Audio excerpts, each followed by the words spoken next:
Shalom, shalom. In the ancient world, all nations feared Israel because Yahawah Yahushai was with them. Today, the nations do not fear Israel because Israel is scattered, disobedient, and under curses. But in the end time, the fear will return when Yahushai restores the elect. I want to give all praises, glory, and honor to the one true power that always makes it possible. Yahawah, Bahashim, Yahushai, Bahashim, Rakha, Kwadash. Double honors to the elder apostles and the elders of Great Millstone who rule well and teach well through the Spirit. A mighty shalom to the hopeful elect that are scattered four corners of the earth in the same Spirit. Lord willing that you continue in sound doctrine and endure and be sincere. Shalom to the Yahawah, the sisters of his faith and his truth. Lord willing you continue to pursue your lot, being a loving and silent and virtuous wife. And Lord willing, Yahawah Shai has mercy on you other brothers and sisters that's not in faith. The title of this lesson is When Yahawah was with Israel, all nations feared, but today they do not fear the nation of Israel. In the ancient world, Israel was not feared because of numbers, armies, or technology. The nations feared Israel because Yahawah Ba'ashem Yahushai was visibly fighting for them. Today, the nations do not fear Israel because Israel is in captivity, scattered, and spiritually asleep. But we're going to see through the scriptures, it shows that the fear will return when Yahushai raise up his people, which is the elect of the nation of Israel. So let's get into it. The first thing I want to bring out through the Spirit is in the Apocrypha, the rest or the additional of Esther. Now, there's other points we can go to in this chapter, in this book, but I want to go to the 13th chapter, and I want to start at verse 3. So this is the addition of Esther, the 13th chapter, verse 3. It says, "Now when I asked my counselors how this might be brought to pass, Aman, that excelled in wisdom among us, and was approved for his constant goodwill and steadfast fidelity, and had the honor of the second place in the kingdom,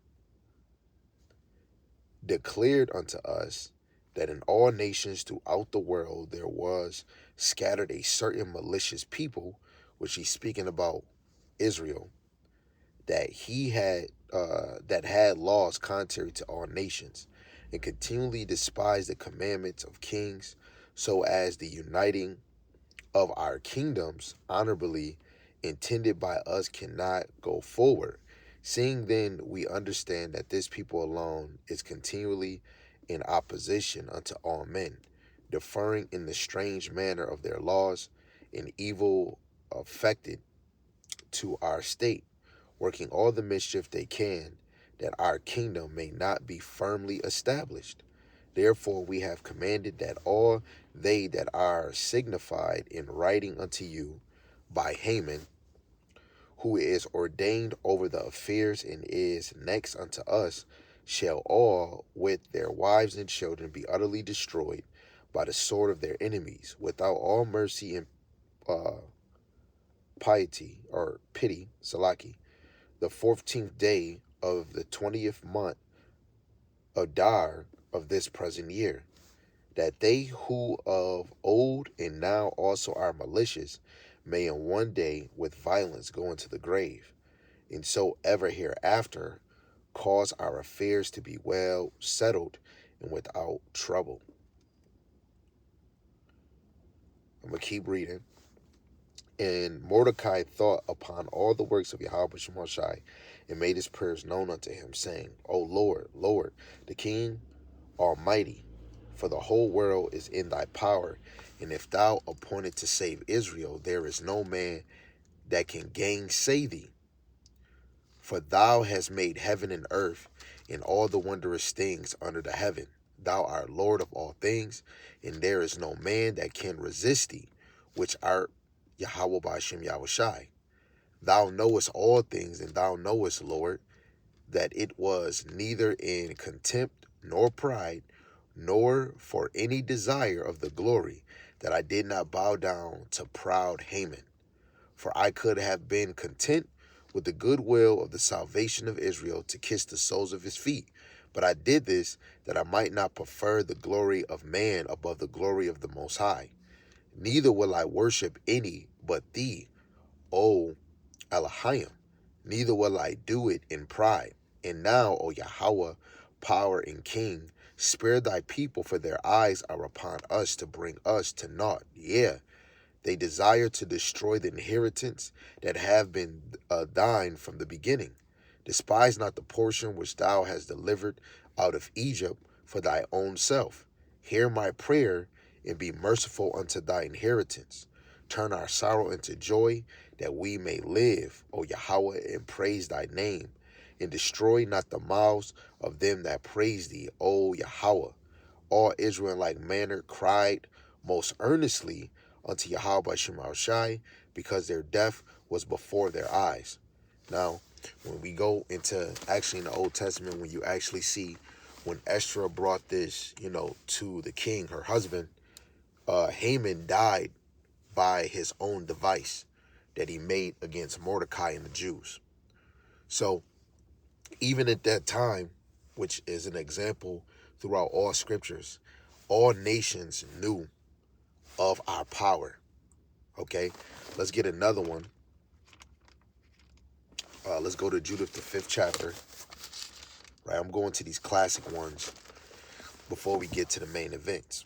So, Judith, the 5th chapter, starting at 17, it says, while they sin not before their power, they prosper, because the Most High that hateth iniquity was with them. Okay? But when they departed from the way which he appointed them, they were destroyed in many battles, very sore, and were laid captive into a land that was not theirs. And the temple of their power was cast to the ground, and their cities were taken by the enemies. But now are they returned to their power, and are come up from the places where they were scattered, and have possessed Jerusalem, where their sanctuary is, and are seated in the hill country, for it was desolate. Now therefore, my Lord and Governor, if there be any error against this people, and they sin against their power, let us consider that this shall be their ruin, and let us go up, and we shall overcome them.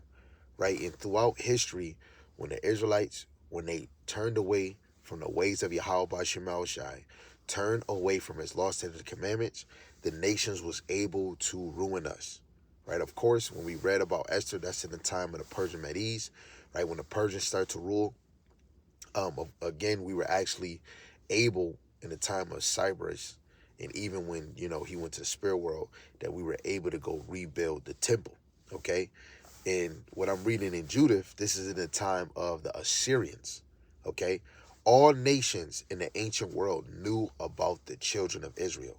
It just said right here, right? This was, we're going to say a servant of the Lord and Governor, right? Holofernes. And the man was saying, if they sin, this is going to be their ruin. Okay? When you go to verse 21, it says, but if there be no iniquity in their nation, let my Lord now pass by, lest their Lord defend them in their power before them, and we become a reproach before all the world. Now, we have beautiful examples in history where the Lord was really with us when it came to war, battles, right? Especially when you look at the book of Judges, when the children of Israel cried unto Yahawah Shema Shai, he raised up a judge, in that appointed time. Whenever that time was fit to Yahawah Shema Shai, he raised up judges. Okay? So, even when we look at today, Jake is in a super low estate. But by the power of Yahawah Shema Shai to fulfill prophecy, after that 350 years, 350 plus years, the Lord have put in that breath of life in the children of Israel. Right? Speaking of the elect, because the 2/3, all Israel that scattered 4 corners of the earth, is not going to get that spirit of life. Okay? So, now they're standing on their feet. Okay? And Lord willing, I actually go into that precept. Okay? So let's go to the book of Deuteronomy. Okay, I want to make this quick. Deuteronomy chapter 2 in verse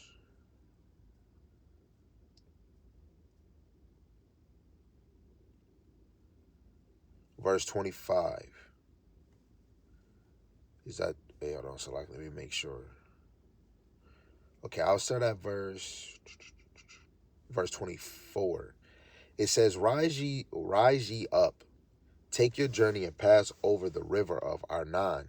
Behold, I have given unto thee thy hand Sihon, the Amorite, king of Heshbon, in his land, and begin to possess it, and contend with him in battle.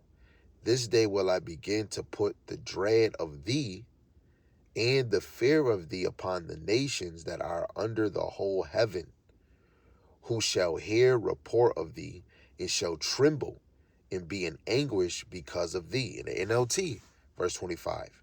Beginning today, I will make people throughout the earth terrified because of you.